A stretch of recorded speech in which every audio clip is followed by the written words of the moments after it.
Now listen everyone, sir NDA के लिए कितने मंथ्स की जीएस चाहिए? बेटा जितने भी यूपीएससी एग्जाम करती है और जितने भी पीसीएस सर्विसेज होते हैं, चाहे एनडीए हो, सीडीएस हो, ठीक है, एसएसबी हो, इन सब के लिए 1 ईयर चाहिए। बैंकिंग में 6 मंथ चाहिए, बाकी एग्जाम के लिए 1 ईयर का टारगेट रखिए। 1 ईयर आता ही है। अब जो मैं फोकस कर रहा हूं उसको गौर से सुनिए। बेटा पर्यावरण के ऊपर बात चली है और इनमें से 2 सवाल हम आपको बताने जा रहे हैं, ठीक है। अभी G20 पर इस पे भी बहस हो रही है। देखिए भूटान में खुशहाली की कहानी आप यहां देखिए। भूटान ने देश में सकल राष्ट्रीय खुशहाली सूचकांक विकसित किया है। ओके, भूटान कार्बन न्यूट्रल ही नहीं, कार्बन नेगेटिव देश बन चुका है। यानी वहां विभिन्न गतिविधियों से जितना कार्बन उत्सर्जन होता है उससे ज्यादा कार्बन अवशोषण कर लेता है। और प्रति घंटे सर्वाधिक पेड़ लगाने का रिकॉर्ड भी भूटान के नाम है। भूटान के 60% भूभाग में वन होने का प्रावधान है भूटान के संविधान में। 2014 में भारत ने कृषि वानिकी को लेकर एक नीति बनाई थी और ऐसा करने वाला पहला देश बना था। कृषि वानिकी यानी क्या है? यानी एग्रीकल्चर, वानिकी मतलब फॉरेस्ट्री, तो एग्रीकल्चर फॉरेस्ट्री बनाने वाला दुनिया का पहला देश भारत हुआ। अब आइए, भारत ने 2070 तक नेट जीरो का लक्ष्य तय किया है, जो पेरिस सम्मेलन में वादा किया। 33% फॉरेस्ट रीस्टोरेशन का लक्ष्य रखा है भारत ने पेरिस समझौते और राष्ट्रीय वन नीति 2018 के तहत। अब इन सब के आधार पर मैं आपको एसिमुलेट करके बताता हूं, गौर से सुनिए। जीडीपी होता है ग्रॉस डोमेस्टिक प्रोडक्ट, सकल घरेलू उत्पाद, हर देश का होता है। एक होता है जीएनपी, ग्रॉस नेशनल प्रोडक्ट, सकल राष्ट्रीय उत्पाद। जीडीपी में जब इनकम फ्रॉम अब्रॉड जुड़ जाता है, विदेशों से अर्जित आय जुड़ जाती है, तो वो जीएनपी हो जाता है। जीएनपी समझ में आ गई? लेकिन कुछ ऐसे देश हैं जो जीएनपी की जगह ग्रॉस नेशनल हैप्पीनेस जीएनएच पे काम करते हैं। यानी एक होता है जीडीपी जो हर देश का होता है, एक होता है जीएनपी जो हर देश का होता है, और एक होता है जीएनएच हैप्पीनेस। ध्यान देंगे, ये यूपीएससी भी पूछ चुका है, ग्रॉस नेशनल हैप्पीनेस इंडेक्स। तो ये सब इंडेक्स है जो बताता है कौन से देश कितना तरक्की कर रहा है, उस देश की इकोनॉमिक पावर, सोशल पावर क्या है, उस देश का लिविंग स्टैंडर्ड क्या है। तो जीडीपी, जीएनपी ये सब बताता है। अब आइए, जीएनएच क्या है? किसी देश में वहां के लोग कितने खुश हैं, कितने बड़े ही सात्विक तरीके से जीवन जीते हैं। ठीक है, नमक रोटी ही खाते हो, लेकिन उनका जो हैप्पीनेस है वो कमाल का है। जैसे हमारे साधु सन्यासी होते हैं, उनके जीवन में बहुत सारा धन नहीं होता, लेकिन उनका जो वैभव होता है वो उन धन से बड़ा है और बहुत प्यार से जिंदगी को स्वस्थ रूप से जीते हैं, without any physical mental stress. यही तो सबसे बड़ी संपत्ति है। हम ये सारा धन कमाने का एक ही मकसद है कि जीवन को शांतिपूर्वक स्वस्थ रूप से जी सके। और धन कमाने में हम इतने प्रवीण हो जाते हैं या संघर्ष करते रहते हैं कि वाकई में जीवन को जी ही नहीं पाते। दुनिया में 2 ही देश है जो दुनिया में 2 ही देश है जो जीएनपी की जगह जीएनएच का इस्तेमाल करता है। ग्रॉस नेशनल प्रोडक्ट की जगह ग्रॉस नेशनल हैप्पीनेस का इंडेक्स का काम लेता है। दुनिया में 2 ही देश हैं, एक इंग्लैंड और दूसरा भूटान। एक जो हम पे हुकूमत करके गया और एक हमारा प्यारा पड़ोसी। तो भूटान ग्रॉस नेशनल हैप्पीनेस वाला देश है, एक भूटान और एक इंग्लैंड।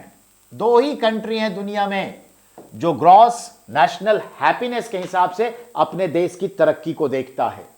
G20 का अध्यक्ष अभी भारत है और इस पर अभी जो विचार चल रहे हैं, उन विचारों में जो इंदौर में बैठक चल रही थी, उनमें यह तय किया जा रहा है कि ग्रॉस नेशनल हैप्पीनेस पे बात की जाए, इसको कैसे लाया जाए। इस पे बात चल रही है। तो there is only 2 country in the world have gross national happiness, पड़ोसी भूटान और इंग्लैंड प्लस। और अब सुनिए भूटान की खासियत। भूटान जो है उसका 60% एरिया फॉरेस्ट कवर है। एक पॉइंट, भूटान जो है कार्बन न्यूट्रल कंट्री है। कार्बन न्यूट्रल का मतलब होता है जितना भी किसी भी गतिविधि से, ऑटोमोबाइल से, ईंट भट्ठे से, घर के चूल्हे से, बड़ी बड़ी फैक्ट्रियों से, जितने भी तरीके से, स्टीमर से, जहाज से, हवाई जहाज, जो भी कार्बन इमिट होता है यानी उत्सर्जन होता है नेचर में, और वो 100% एब्जॉर्ब कर ले पेड़ पौधे, पानी, तालाब वगैरह के थ्रू, तो इसको कहते हैं कि जितना निकला उतना एब्जॉर्ब कर लिया, अवशोषित कर लिया, तो इसको कहेंगे कार्बन न्यूट्रल। तो भूटान कार्बन न्यूट्रल तो है ही, इवन कार्बन नेगेटिव भी है। कहेगा ये क्या? तो मान लीजिए 100 टन कार्बन उत्पादन हुआ, ये 100 टन अवशोषण नहीं करता, 120 टन एब्जॉर्ब कर लेता है। क्यों? आसपास का भारत है, नेपाल है, चाइना के भी कुछ आ जाते हैं, उसको भी एब्जॉर्ब कर लेता है। तो याद रखिएगा जितना वो एब्जॉर्ब करता है उससे कम ही वो इसके यहां उत्पादन होता है। तो ये चीज है। कार्बन क्रेडिट का दुनिया में बहुत बड़ा बाजार है।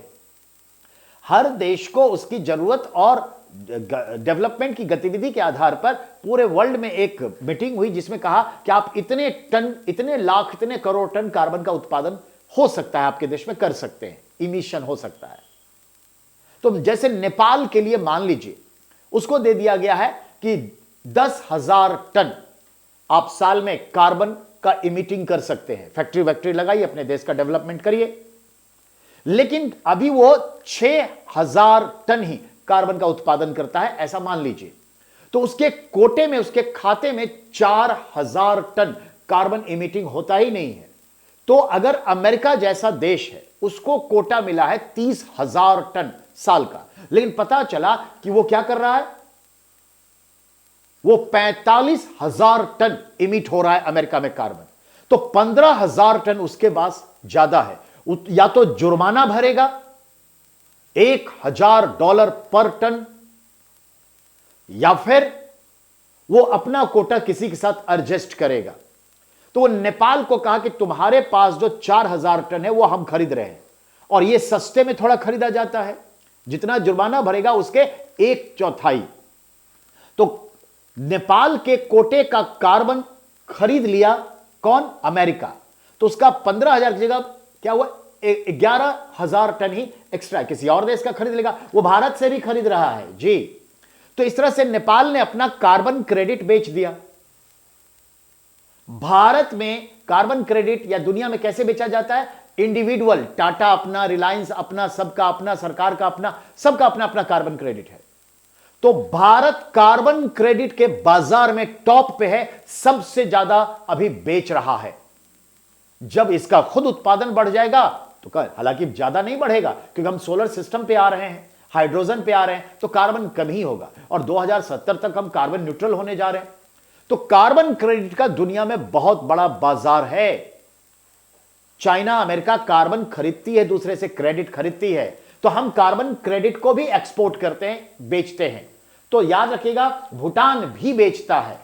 तो भूटान के 60% पे जंगल है, भूटान कार्बन न्यूट्रल है, कार्बन नेगेटिव भी है, और भूटान ने 1 घंटे में जितना पेड़ लगा सकते हैं सबसे ज्यादा पेड़ लगा करके दुनिया में रिकॉर्ड कायम किया। भूटान में ग्रॉस नेशनल हैप्पीनेस का इंडेक्स है जैसे इंग्लैंड में है, और भारत ने तय किया कि हम जीरो न्यूट्रल बनेंगे कार्बन में 2070 तक। फिर 2014 में भारत ने जो है एग्रीकल्चर फॉरेस्ट्री का एक पॉलिसी बनाई, और ऐसा बनाने वाला दुनिया का पहला देश है। भारत ने कहा है कि हम 2018 तक जो राष्ट्रीय वन नीति है उसके तहत कहा है कि फॉरेस्ट रिस्टोरेशन का लक्ष्य रखा है भारत ने पेरिस समझौते में कि 33% तक फॉरेस्ट को रिस्टोरेशन करेंगे। कुल मिलाकर के इतनी सारी जानकारी आपको एक छोटे से पन्ने ने दे दी जो काबिले तारीफ है। मैं तो बस एक्सप्लेन किया हूं। ओके।